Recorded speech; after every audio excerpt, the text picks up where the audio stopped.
Hi guys, I'm by myself today. That's fun. We'll see how it goes. And if you hate it, if whatever. All right.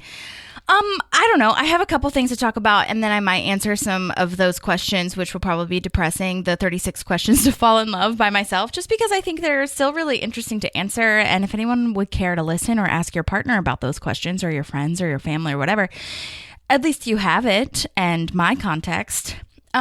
Okay, I'm not also recording any video on this, so don't expect any video, okay? All right, first things first, what's happening in Israel and Palestine is terrible, and I don't understand why it's not easy for people to just say what I'm about to say, which is that I don't have enough fucking information to take a crazy stand on the sides and the knowledge of the things, okay? I don't understand why everyone thinks, I mean, I get it, free speech, whatever, but that free speech has consequences and you don't know what you're saying. Like, read a fucking book, bro. But what I am qualified to say is that innocent lives and lives in general mean something, and children and babies and men, women, whatever your fucking gender is. It might be a lot of fuckings today, so just get ready for that. No one deserves terror or torture or hatred, regardless of your religion or anything. And that's why I'm reading 800,000 articles. I'm literally Googling actual articles, not Instagram things. Although I will say there are some TikTok videos that were very informative, I feel, and from good sources. So, and it's just something that again, I'm not going to say too much because I'm not qualified to say it, but just do your research. Like, this conflict has been going on for more than just the 2 weeks that you have seen it in your news cycles. So stop acting like this is just another thing. Anyway, my heart goes out to them, and that feels sucky to say because my heart does nothing for them, but all we can do is try. Anyway, I'm sorry. Okay. The SAG strike. I fucking hate everything. I thought that last strike pod would be the last strike pod. They were going back into negotiations. They were meeting at the table. Everything seemed great because the WGA strike was so much better. / went into negotiations, and they came out with really good, really great stipulations and guidelines and all the things. And then SAG went in and they just walked away. And this is something that I'm still learning about too. I know I'm in the business, so I can't even imagine how insane it is for everyone else that's not in the business to understand this. But this is a huge deal, first of all, and it's so fucking confusing, regardless of what you think about it. It's so confusing.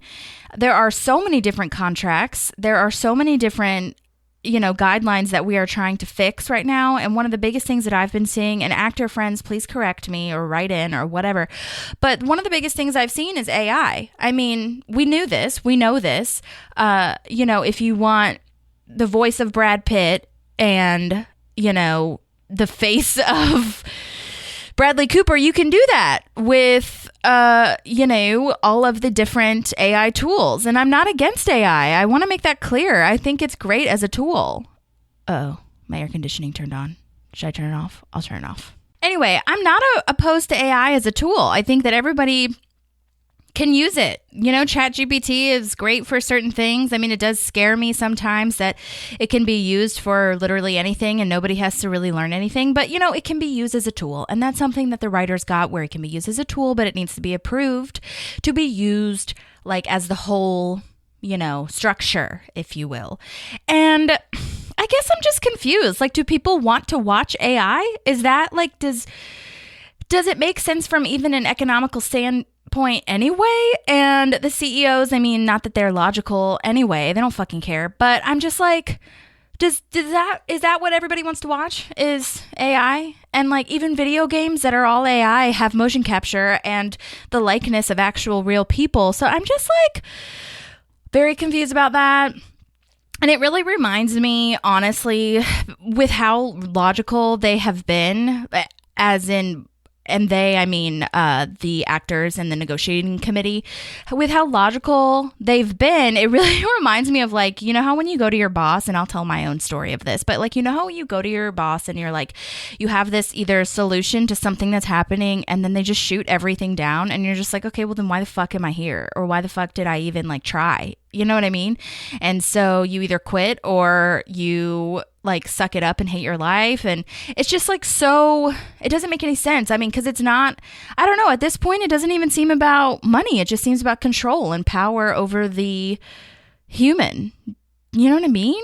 And again, there's all this infighting too, where there are some producers that are, you know, are cool to go back to work and some are not. And then there's some also that are really stupid and, you know, don't like want to take the producers off the AMPTP, you know, acronym. So, but yeah, it just really reminds me of when I had to do a show, or I wanted to do a show over the summer that rehearsed during the day, and it was a huge deal. And it was something that I've wanted forever. The show that I had done prior to that was a great show, the musical itself, but the production was just not for me. And that's my story and my own thing. And I was just over it. Again, it was very personal. The show itself was probably great, but whatever. Anyway, I had been wanting to be in a more professional production. I wanted to have a day job where I get paid to do what I love to do. And I actually had lines. I was like semi a lead and all these things. And so obviously me as an employee, as a decent employee, I would hope, was like, here's A, B, C, D, E, F, and G of the different solutions that we can take to the table and how we can make this work, because it was only for 3 weeks. I only needed to be out of the office for 3 weeks. And then I was going to come back and work and do the shows at the same time. I just needed to be gone for rehearsals. And I took all of these amazing, at least, okay, maybe I'm being too much. I thought they were really good, amazing solutions, okay, and totally doable. It's not rocket science. It's just not. And I was shut down at every turn. And more than anything, and this is why I'm telling this story, honestly, more than anything, I was confused. I wasn't even mad or upset. And this is kind of where I am with the SAG strike. Like, obviously I'm pissed and whatever, but like I've felt those emotions many a time during this whole strike. So like, yeah. But now more than anything, I'm just fucking confused. I don't understand. I'll never understand. I don't think there is anything to understand. I don't know if there's logic behind any of this, from just walking away to all the compromises that you fucking already had. So I'm really confused. And for my personal sake, like they had to come up, my bosses had to come up with their own solution that also worked for me. And that's what's probably going to happen on this side, where if the solution that my boss had presented didn't work, I would have had to, you know, keep arguing, or arguing is a strong word, keep compromising, but like they have to do what they have to do. And it worked for me, even though it was not my choice and it actually made their lives harder.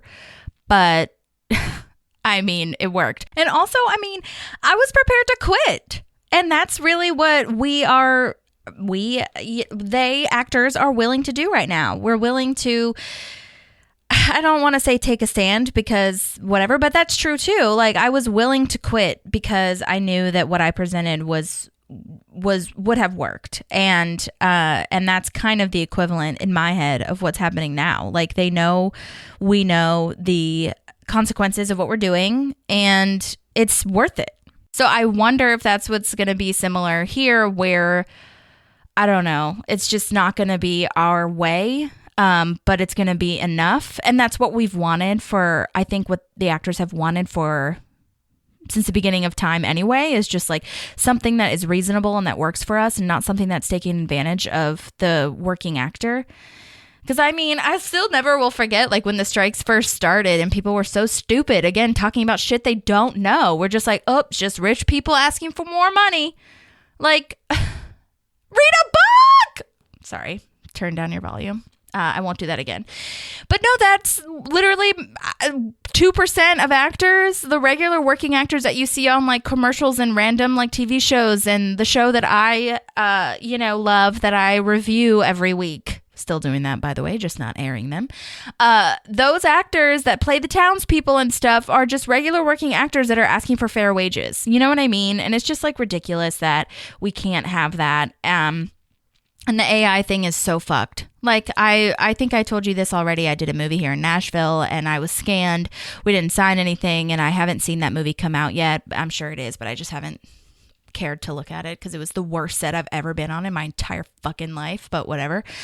You guys, I am so angry today and confused. Oh, wow. Okay. Anyway. So I just hope that AI shit doesn't, I don't know. I was going to say, I hope it doesn't hinder us, but it already has. So I don't know what to say. I guess again, like I said, I'm really confused and I just wonder, I would love to, again, the CEOs don't give a shit, but I would just love to hear from people to be like, do you want to see AI all the time, anytime? And I think that that's where we're headed. I don't think that's what they're wanting to do right now. I don't think that once if the strike, was trashed or whatever, that we would have immediate all AI stuff. Like it would just be whenever they feel fit to do it. But it's just like, that's where we're headed if we let this happen. So I'm just proud of the actors and I'm proud of everybody that's still on strike and working really hard to make sure that they get what they need. I'm obsessed with all these fucking strikes, to be honest. The auto workers strike, the Kaiser strike, like I'm obsessed with everybody just taking a stand for what they fucking need and what they have been asking for 100,000 years. And I mean, what's crazy is that so many people are like, it's how are they paying their bills? How are they doing this? You know what? First of all, we're not. Secondly, but also, and I say we as a collective, but I should really just refer to the actors because I do have a day job. But I mean, that's how bad it is. They are willing to not be, working and getting health insurance. And at this point, they're not going to have health insurance for the rest of the year because even if they go off strike tomorrow and come to negotiations and terms, even if they do that, they're not going to have their health insurance because the holidays are coming up and that's when Hollywood shuts down. So it doesn't really make any sense. I'm just very confused. And they're SNL, and I'm going to say that because it's not a struck project. So I hope that doesn't get me canceled. But SNL is back or was back. I'm recording this on Sunday, so it is back yesterday. It was back yesterday, whatever that is. But I had to do my own research because I've been learning so much about the industry with this. I didn't know how they could go back if they were mostly considered writers because most people who act on SNL are also writers. But I can post this if you want me to. But basically, I think it's interesting. So if you guys hate this, whatever, I don't know, you probably wouldn't be listening this far if you weren't interested. But I just read this that anyone performing on that show, from host to cast members to guest stars, is performing under what's called a network code agreement or a net code. And it's not one of the contracts that SAG-AFTRA is striking. And the cast is not in violation of SAG-AFTRA strike rules, and they support them in fulfilling the contractual obligations. And the program is a SAG-AFTRA non-dramatic production under a separate agreement that's not subject to the union strike order. This net code, while we're talking about it, is covered by so many things. And when this first started, I was like, how are soap operas going to be on? How are hosting shows and things like that going to be back on? Like late night shows and things like that. And they, for one, those are actual, like Kelly and Ryan is one of the shows that my mom watches all the time. And I was like, wait, how are they there? And for when the writers were on strike, a lot of the host and journalism shows, again, different contract, were making up their own shit. They were they were kind of just like improvising or whatever. But the hosts themselves, who may be a part of SAG and who most of the time are because they've been in productions of TV, film, commercial, whatever, they are not actors on that actual show. So Kelly is being herself and not an actor. And for those of you that are actors, obviously I've explained this you guys have explained it to me and we've talked about it before, so you can fast forward a little bit. But anyway, so I just feel like that's really interesting. So this is the thing. Other genres covered by the net code include morning news shows, talk shows, soap operas, variety, reality, game shows, sports, and promotional announcements. And obviously, you guys know about some of the indie people, indie, like A24, I believe, is one of them, indie programs that are operating under an interim agreement where they are meeting everything that strike has that the strike has requested, that SAG has requested. So, yeah, it's a lot of information. But again, I'm just like really fucking over it. So we'll see how that goes. Okay. The other thing, that's really all I have to say about the SAG strike. And I'm just really proud of everybody, for sticking with it. Like really they are standing in solidarity, and this sucks. I mean, I don't know what else to say. So if you have any questions or if you want to talk about it or commiserate, that's totally fine. But if not, like whatever.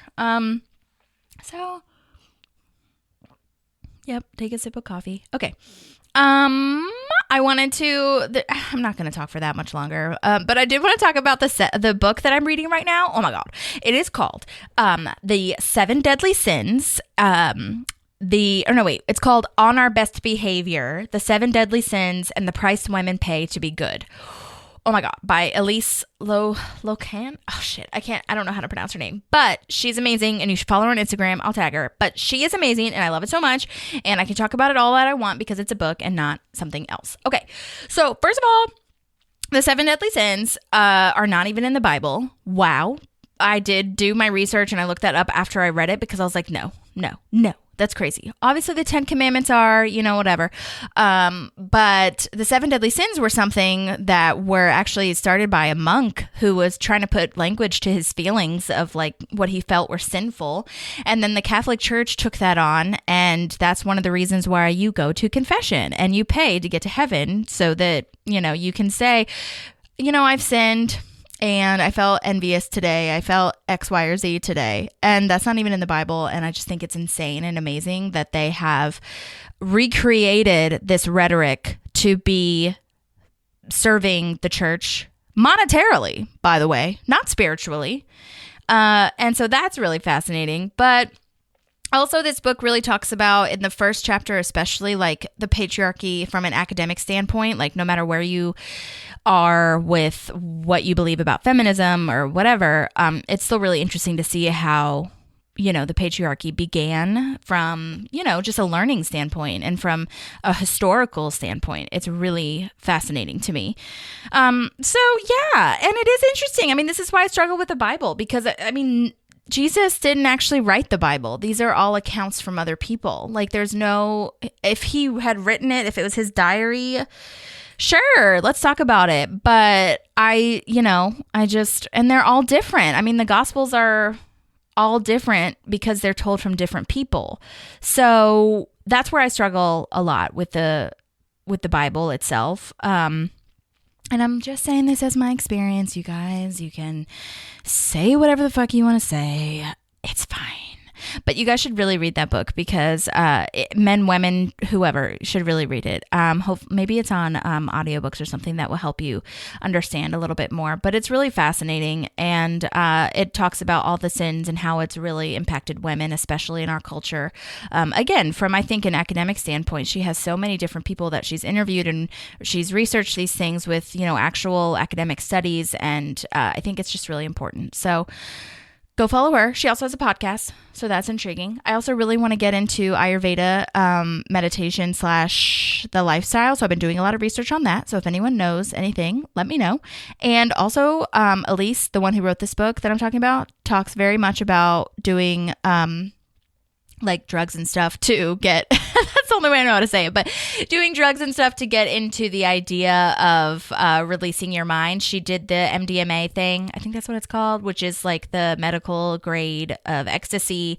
You do it with a trained psychologist. A lot of them are underground and kind of guided through that. And I think there's just what's so fascinating to me and what I'm reading right now also is how much our body holds from trauma that has been in past. And we know this, we all know this, but we can't put our finger on why our body is feeling this way. So I feel like that's really interesting to explore. And if psychotics are the only way to figure it out, then, I'm all for it, especially if it's guided. You know what I mean? It's scary, of course. It's very scary, but it's also something that I think is scary because it's unknown. So I feel like I have tension in so many places that I've done a lot of work, especially like GI issues. Ayurveda talks about that a lot. But GI issues I have been dealing with forever. And I feel like I've done so much, and I'm in the process of like maybe TMI, but I'm in the process of trying to get a colonoscopy so we can like see if there's something that's actually worse. But and I'm not saying that this would solve it, but I feel like GI issues are so rooted in some kind of stress, anxiety, depression, all that kind of stuff that, again, just correlates with how your body experiences that trauma, drama, whatever you would want to call it. So, and I haven't done a ton of energy healing. I'd like to try it. I've done like a couple sessions, but they've been very, very short and combined with massage. So I think it'd be cool to try an energy healing session that is just that, with maybe someone who can talk me through a little bit of what's happening, because that's not what happened when I had my experience. It was more of like we ended the massage and then she just went into like straight into the energy healing, and I was like, and then it ended and I was like, oh, did we do it? Like, so I mean, again, I'm sure everybody has their own process and that's fine, but anyhow, so I thought that was really interesting as well, to hear about all those different kind of techniques to just live a happier life, because meditation obviously is important. Cold plunges are really important. Your nervous system is so complex and wild. And especially women's bodies, like nobody fucking knows anything about women's bodies. Okay. We're getting better, but it's just only recently that we've gotten information about our, everything, our reproductive system in general, So I think it's really fascinating. And I would really love, also I want to try, and I've talked about this before on the podcast, but for those of you that are new here, which you're probably not, but the EMDR, I want to try that, the eye movement, desensitization, rapid, whatever the hell. Again, it's basically like a hypnosis situation, which again, I feel like as I'm getting older, I'm like, I'm okay with trying that. And earlier in my life, I think I was like skeptical, which to be fair, I kind of still am. But you know what I mean? Like it's more important to try something, especially if it's, guided. So that's all I have to say about that. Go read that book. I'll post a link in it so that you guys can see it, but I'm not done with it yet, but it's going to be great. And then the last thing that I want to like complain about, because that's what we're doing today, is this idea that something will happen when you're least expecting it. Can we just hit pause on that? I know a lot of people who say that are talking about it in a good way, in a kind way. They mean well, but they're talking about it romantically usually. They're like, when you least expect it, it'll come for you. That's not true. In my experience, I'm sorry. But also in the experience of like so many people that I know who are still looking for romance and still looking for companionship. I think that what they might mean to say is things happen when you are settled in yourself, you're feeling good about your life, you're confident in your structure of what you've built for yourself, that kind of, and like you're confident and that kind of thing, which, okay, that's fair. But it's just not true to, I have this like idea for a joke if I ever did stand up, and it's basically like saying that something like a romance or somebody's going to come into your life when you least expect it is like going to a restaurant, sitting down at a table and just expecting food to appear. Maybe that works for a bread basket, but that's not sustainable, bitch. Okay? You got to ask for what you want. You got to place your fucking order and hope for the best and hope that it's good. Okay? Maybe that's not even a joke. That's just how I feel. Okay? So, and what's so funny, okay, you guys, I don't know how long this podcast is last. We're going to wrap it up, okay? But you guys, I have started scrapbooking lately. If I wasn't already, Leslie Knope, okay? But I've saved so many like cards and like, notes to myself and, tickets from when I've traveled and all these things. And it's been like so great to see all of this stuff and to actually have it displayed as opposed to putting it out in a box like Marie Kondo does. Like see the things that you're hoarding so that you can actually appreciate them. You don't have to throw them away. Just put them somewhere where you can actually enjoy what they have given you. Okay. But I have found quite a few diaries, notebooks, letters, whatever, and it's just like jogged so much of my memory. And I have always been a person to make the first move. And I know you guys that know me are like, yeah, duh, like you are fucking crazy, but not just crazy, but also like, you know, determined, whatever the good word is for crazy. But I've always been the one to make the first move and always been the one to kind of like try to get things going forward. That's both in friendships, you know, partnerships, whatever, business relationships, things like that.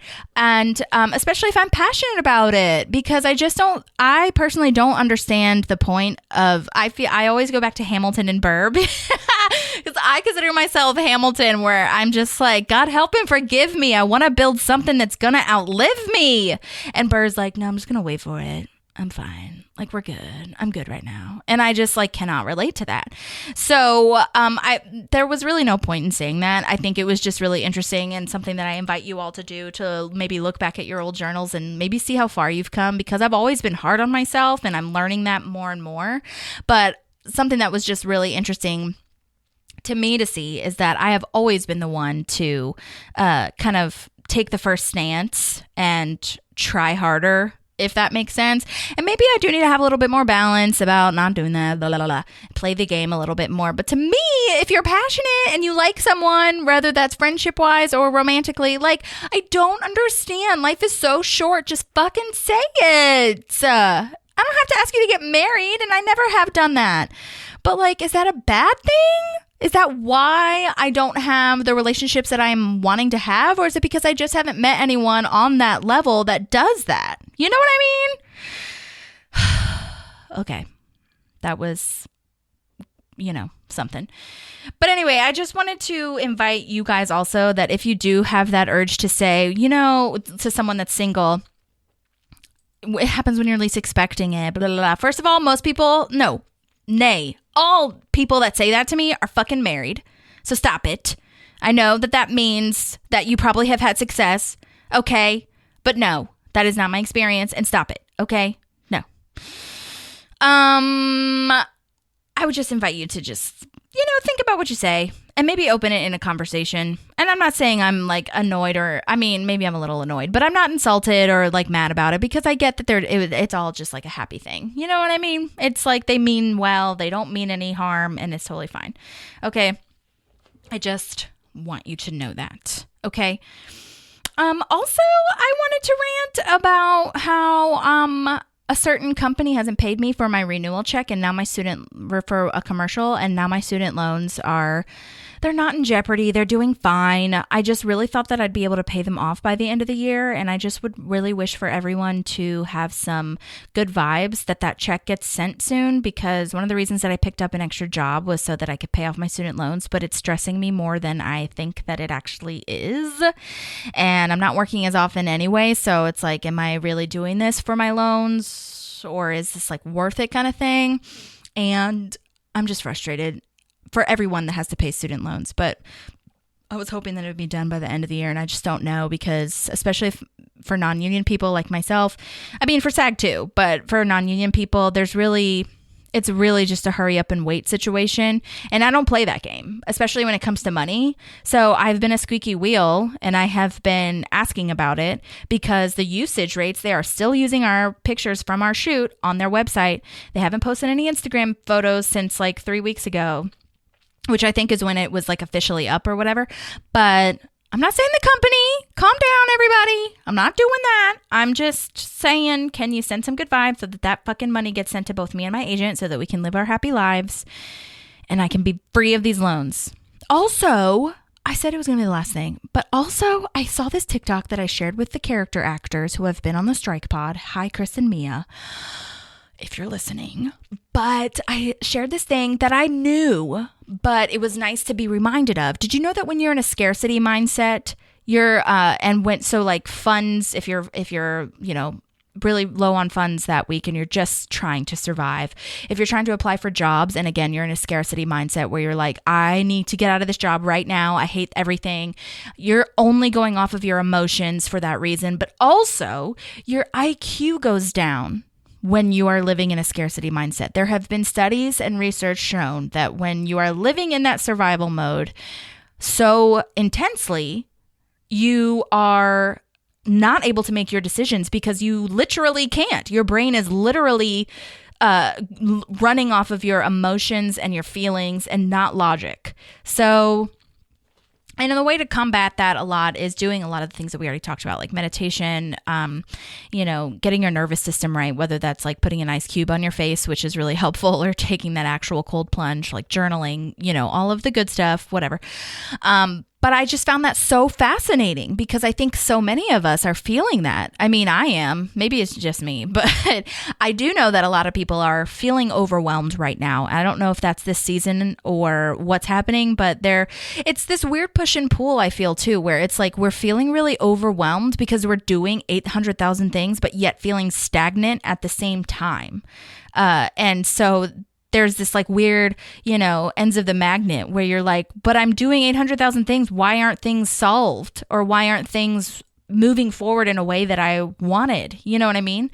And so I think that's really interesting. I think there's a lot of planets moving, all that stuff. So if somebody with astrology information has more, info on that, please let a girl know, because I do think that is a part of it. Also, obviously, it's getting darker earlier, especially out here. It's been dreary for like 3 days straight, so whatever. But it's just fascinating how everyone is kind of in this moment. And yet we're all separate, aren't we? You know what I mean? Let's try to be a collective here, okay? All right. So those are those things. I'm going to answer 1 or 2 questions from the 36 questions to fall in love. Oh my God, this is depressing. This is so depressing to answer this question by myself. Okay, so we're in set 3, question 2. Complete this sentence. I wish I had someone with whom I could share ... Okay, I'll try to be serious about this. I wish I had someone with whom I could share I guess my life? ? But when I say that, I more so mean like a partnership where we're both supporting each other. I also wish I had someone who, and this is what I mean, like if I got really granular with it, I wish I had someone with whom I could share like movies or just like trying a new adventure without having to wait for someone else to be available, maybe in the friend group, or, like restaurants and things like that, or doing a podcast or, things like that. And I think it'd be really nice to just have like a partner, but like a partner that is, on my level. And again, if I got granular with that, it would be on my level that doesn't necessarily have to be the same as me. So like, obviously, we can approach situations in different ways, but someone who has just as much passion and support as me. Because I feel like I support a lot of people and I do a really good job, or at least I try to do a really good job of keeping in touch with people, supporting people in their journeys and dreams and all these things, and checking in. And I really need that to be reciprocated. I need a text back. I thought I could handle not getting text back, but nope, I need it. And I need you to confirm, and I need you to make plans too. So maybe that's what it is. I wish I had someone with whom I could share the responsibility of scheduling or, so I'm sure that I'll have more thoughts on that later, but, which honestly, maybe it's good that I answer this by myself, because everyone that I've been doing this with has partners. So I guess they could just say what they share in their partner. That's good, but, that's not the point. So yeah, I think that helps. And with someone with whom I could share a great work ethic. Yeah, I think work ethic, support, trust. I wish I could share trust. Oh, that's it. That rings really true for me. That helps me. I wish I had someone with whom I could share my trust with. Oof, Lord. That's it. That gets me fired up. That's it. I don't feel like I've been able to trust so many of my exes, and they're not bad people.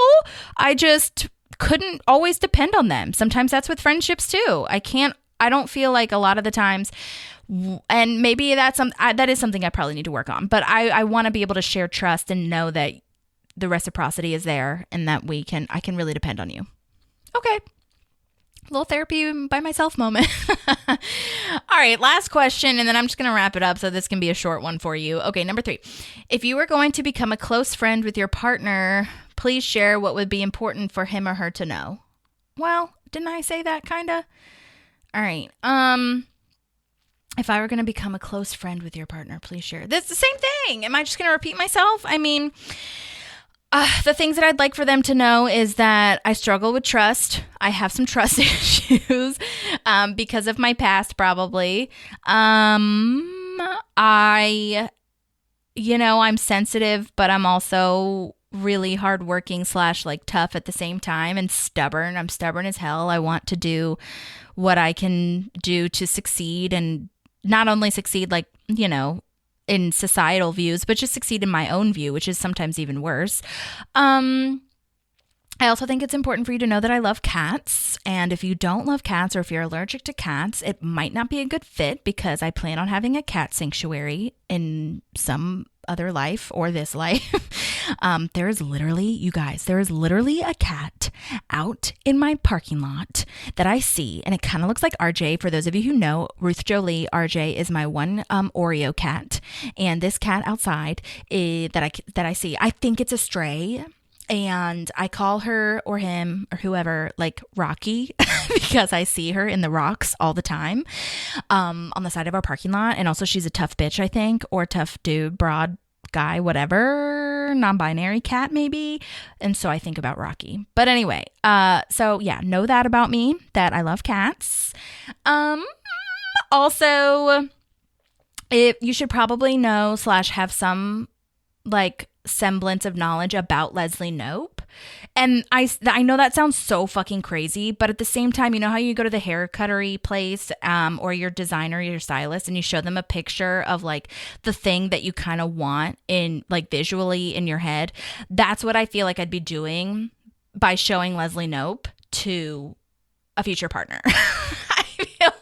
I mean, obviously I'm not as like, intense as her, although sometimes I am, and that's real. But I think that it would be nice to have a little bit of a blueprint for how I may see situations, and how hard I work, and how much I want a Ben in my life to ground me, but also support me and work together with me. So that's something I think it would be important for him or her to know. Also, what's really important, and most of you guys already know this, is that my family is really important to me. My mom and my sister are so close to me. And if you're not close with your family, that's not the end of the world for me personally. But you should know that I'm close with mine, and my mom will always come first. Or you'll be equal or something. But there's no world in which my partner will be like, I don't want to hang out with your mom. We can't hang out with your mom, which...